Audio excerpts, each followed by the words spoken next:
I was sitting at the corner table of Marcello's, the most expensive Italian restaurant in the city. The appetizer I had ordered an hour and a half ago sat cold in front of me untouched. Today marked 3 years since Talia and I got together. I had booked this table 2 months in advance, bought a new navy blue dress shirt for the occasion. She still had not shown up, was not answering her phone. The server had refilled my water glass 4 times each glance, more pitying than the last.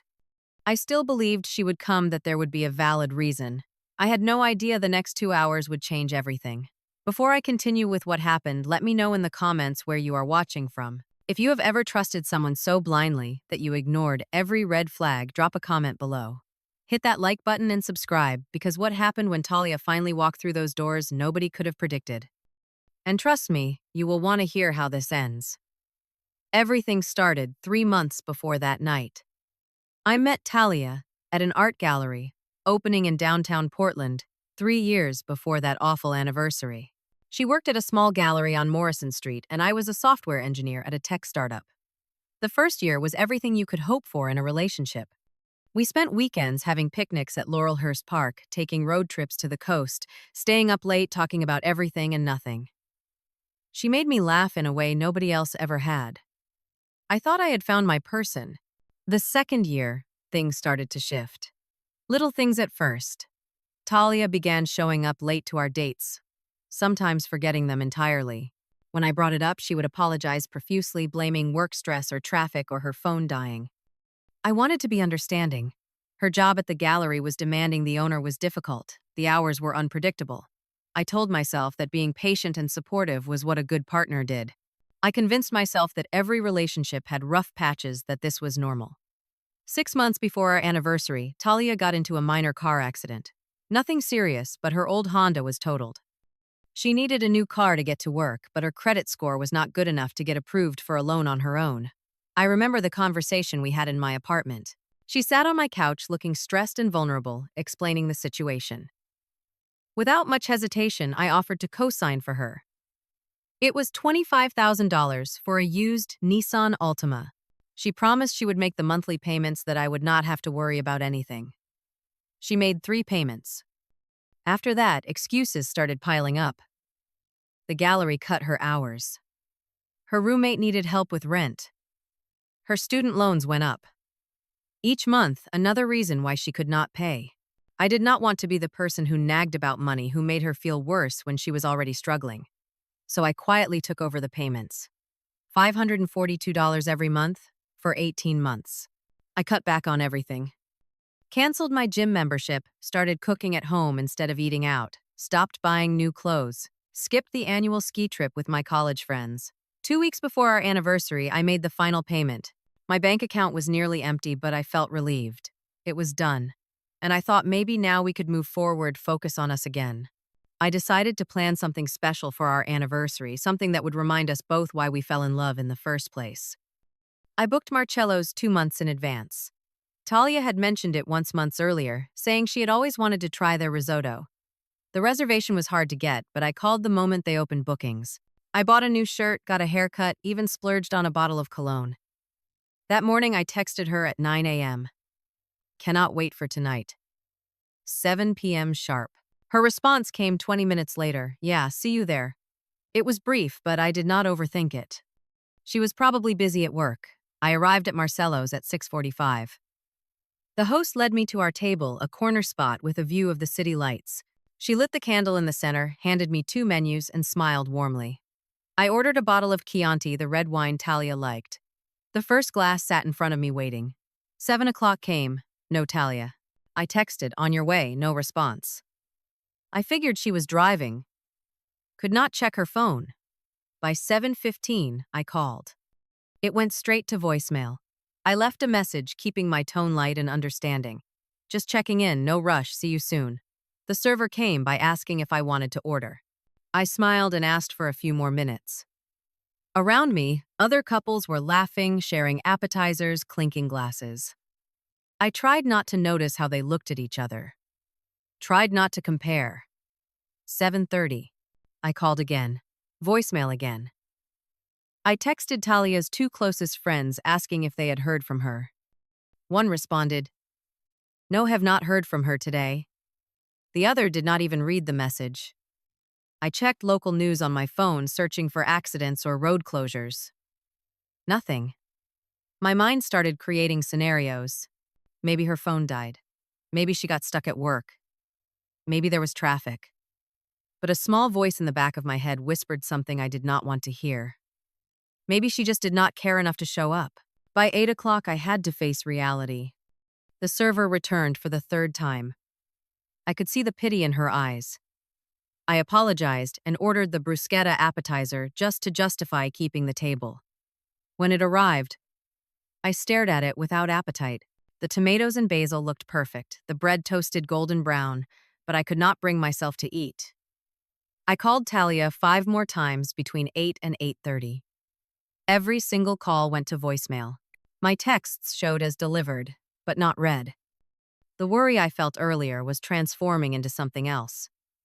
Frustration, anger, a sick feeling in my stomach that this was not an accident or an emergency.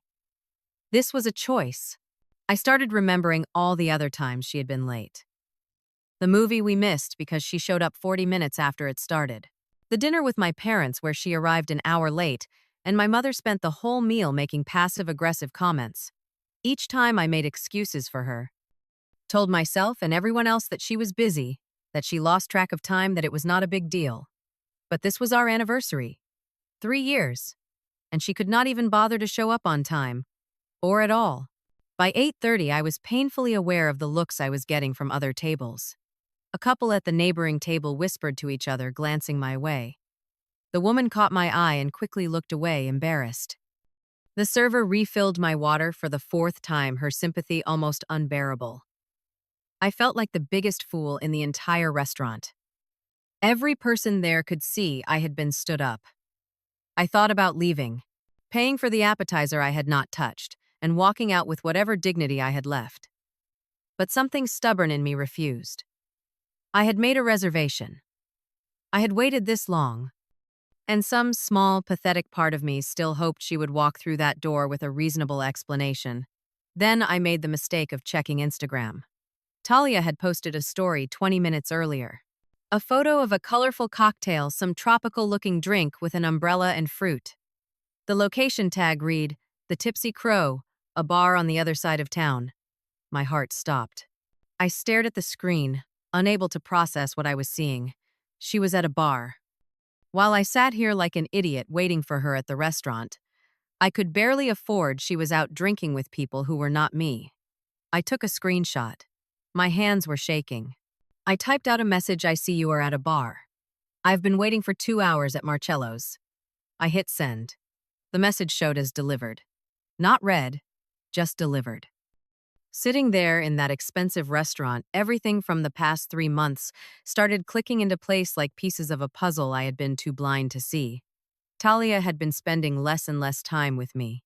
Every time I suggested dinner or a movie, she was too tired. But she always had energy for her friends. I would see it on social media. Photos of her at Sunday brunch, tagged at boutique shops downtown, holding cocktails at rooftop bars. Always with her friends, always looking happy and carefree. I had told myself it was healthy for her to have her own social life, that I should not be clingy or demanding. But now I saw it differently. She had time for everyone except me. I was the one she canceled on, the one she forgot about, the one she made wait.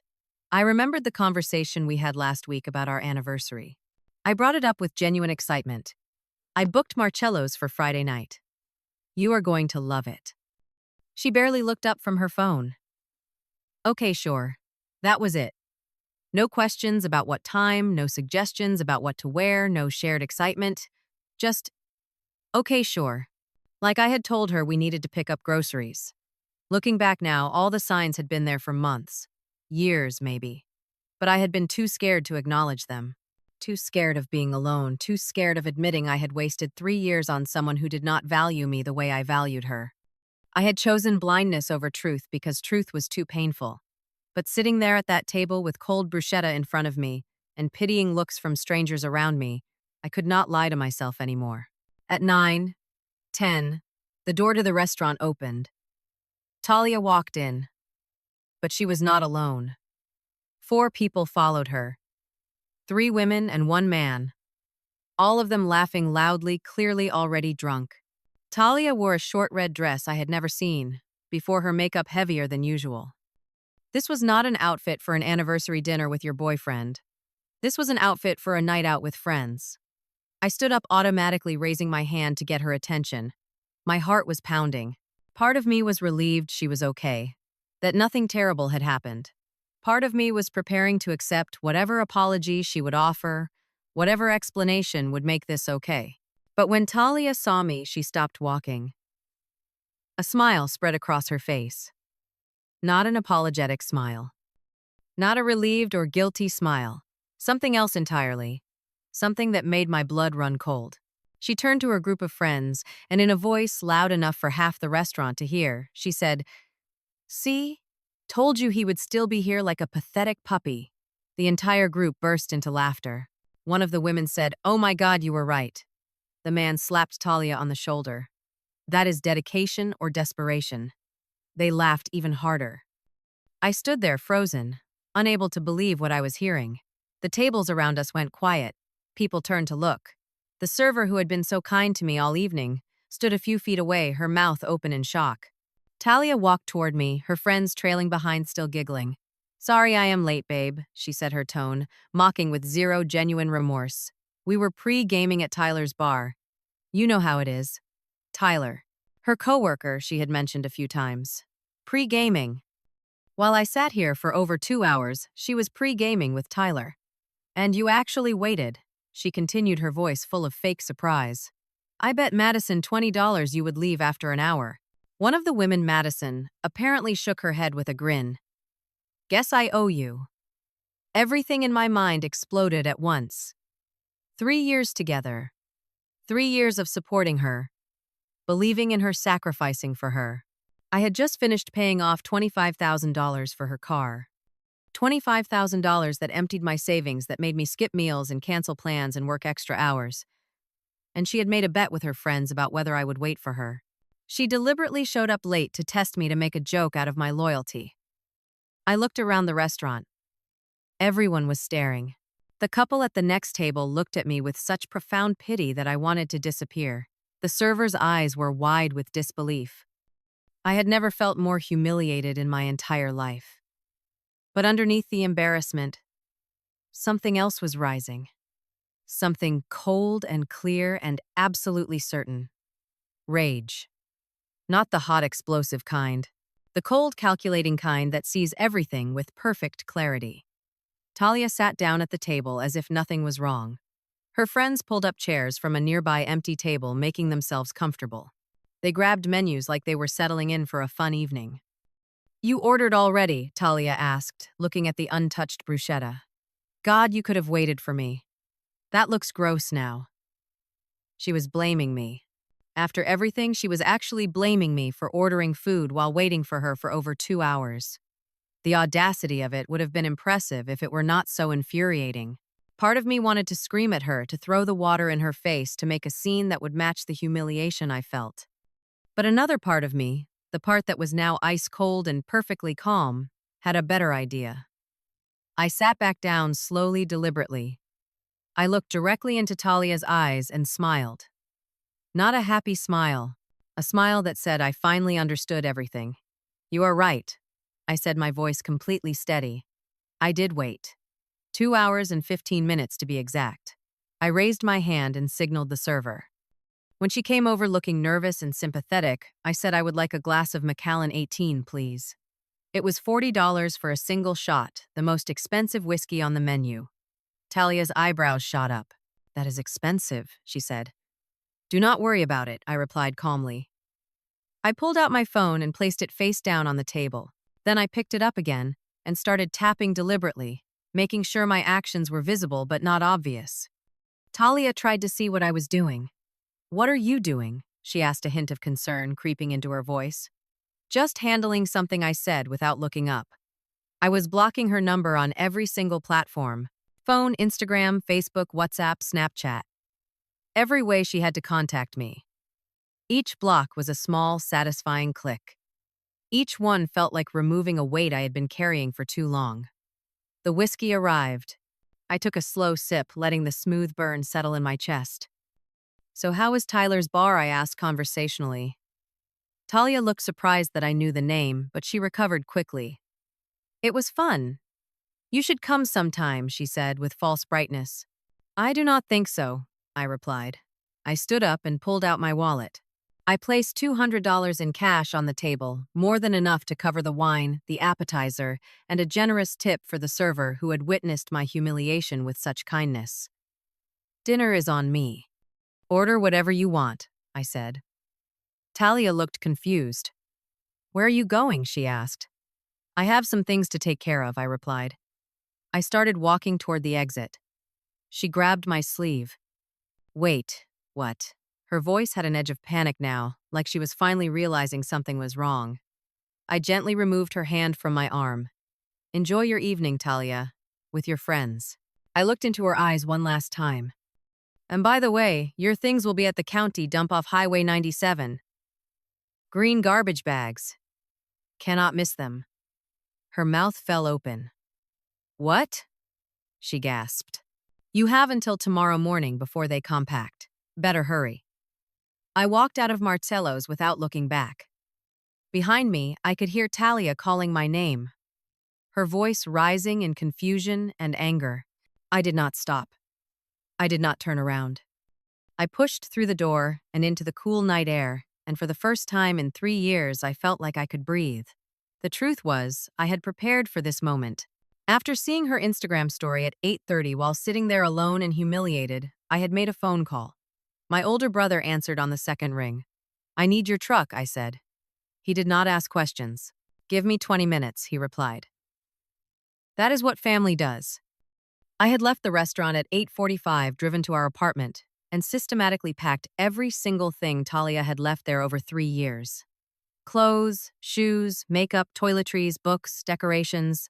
Everything that was hers went into large green garbage bags. 5 bags total. I loaded them into my brother's truck, drove to the county dump, paid the dumping fee of $15, and left them there in a neat pile near the entrance. I took a photo of the location and the bags. Then I drove back to Marcello's, arriving just before 9, and walked back to my table. Perfect timing. When I got home that night, the apartment felt different. Emptier, but in a good way. The air did not smell like her perfume anymore.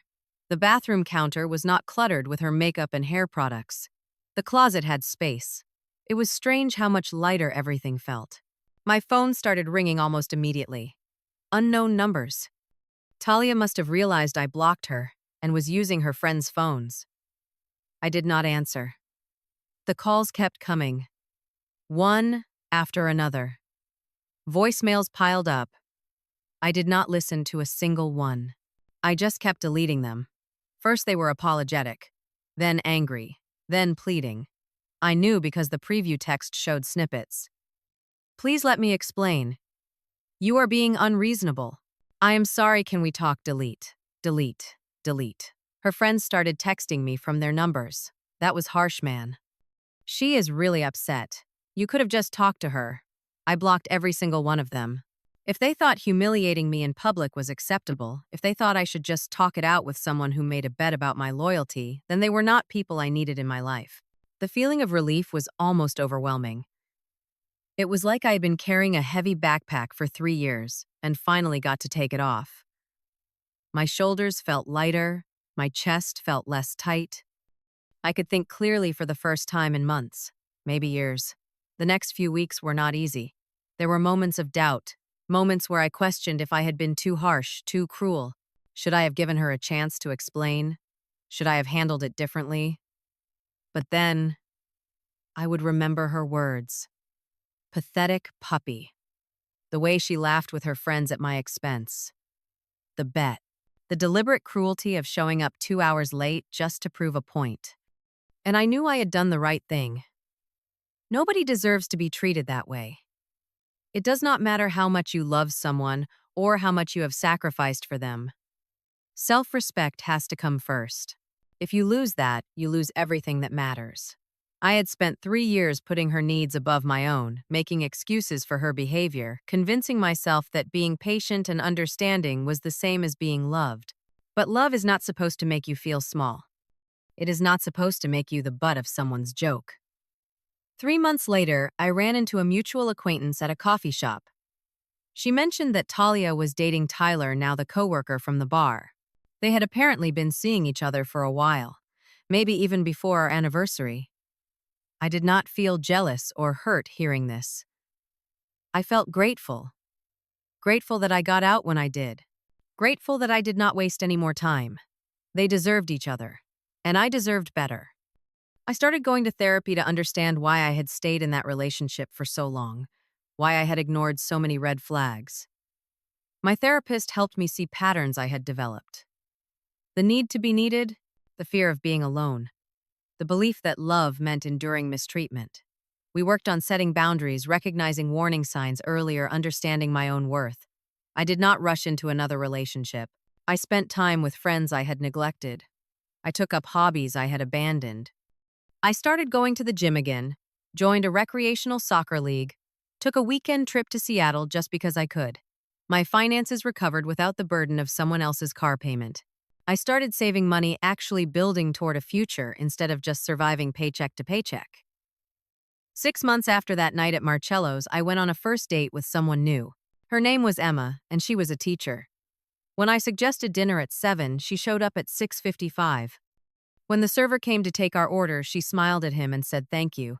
When I told her about my job, she asked thoughtful questions and actually listened to the answers.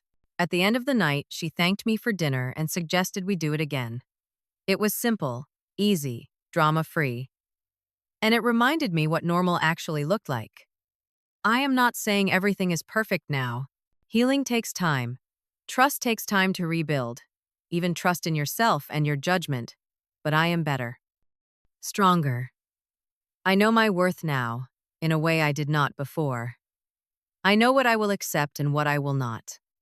And I know that walking away from someone who treats you badly is not cruelty.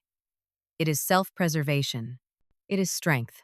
Sometimes people ask me if I regret how I handled things that night.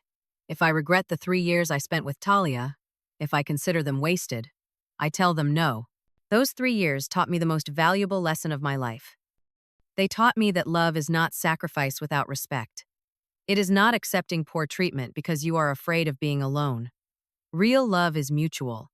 It is two people lifting each other up, supporting each other, treating each other with dignity and kindness. And if someone makes you feel like a pathetic puppy, if someone bets on your loyalty as a joke, if someone thinks your devotion is something to mock, then they do not deserve that loyalty. Walking away is not giving up.